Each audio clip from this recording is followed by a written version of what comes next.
Hello and welcome to the Wolfchase Toyota Insider, the Memphis Tiger Network. I'm Jeff Brywell alongside Kevin Robinson. And Coach, haven't caught up with you in a couple of weeks here, but it's been a good couple of weeks. You're starting to get some people healthy, get back to full strength, and most recently up to Austin Peay, where you take the titles for a second year in a row. Yeah, it was really good for us to get back up there and race again.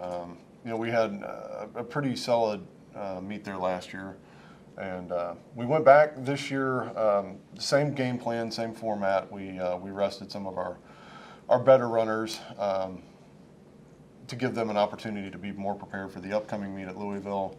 But the groups that we did take actually really stepped up and performed really well. I thought that they executed really sound race plans this past weekend. It's the first time this year that I've really felt like we really stepped up and did what we could have and should have at that particular time. So I was pleased with what I saw. Definitely some growth and some improvement.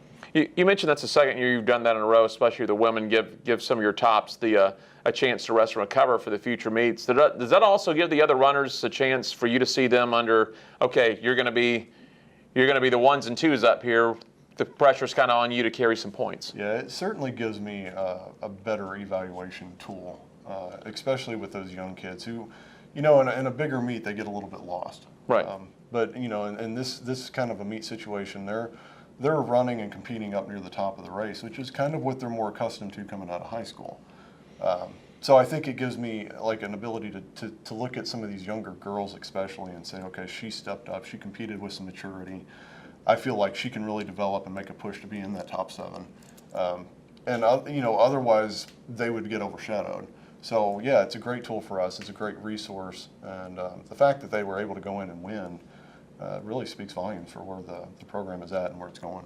And it's got to be encouraging too. Not only did they win, you came a long way with not only just the women but the men too. A lot of personal bests in that meet. Yeah, the guys. We don't have the depth to only run our second tier runners.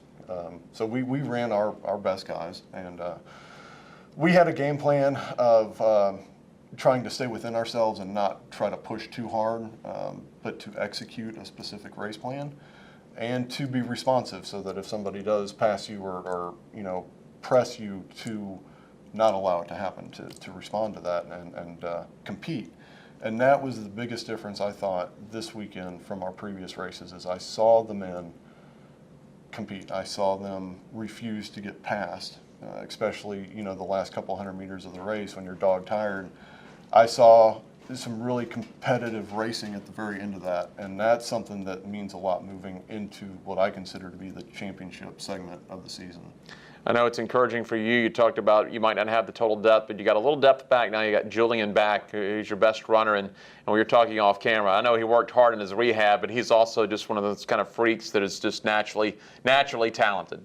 Yeah, Julian, he's a pretty special guy, and he was a little banged up and off his feet for about 10 days, and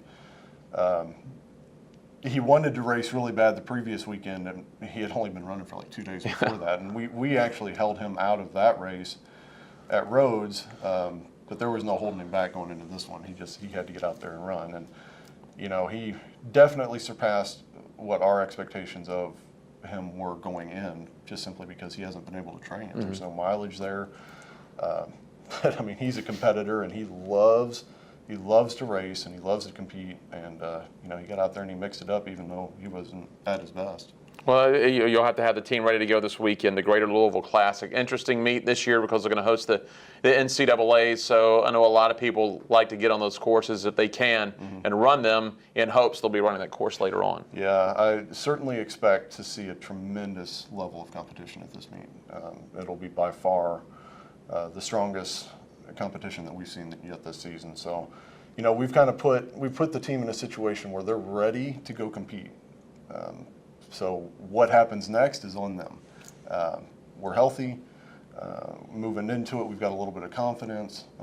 We've got Julian back, so we're doing some good things. But this race is no joke, And some of these kids have never been exposed to anything like what they're going to see in Louisville.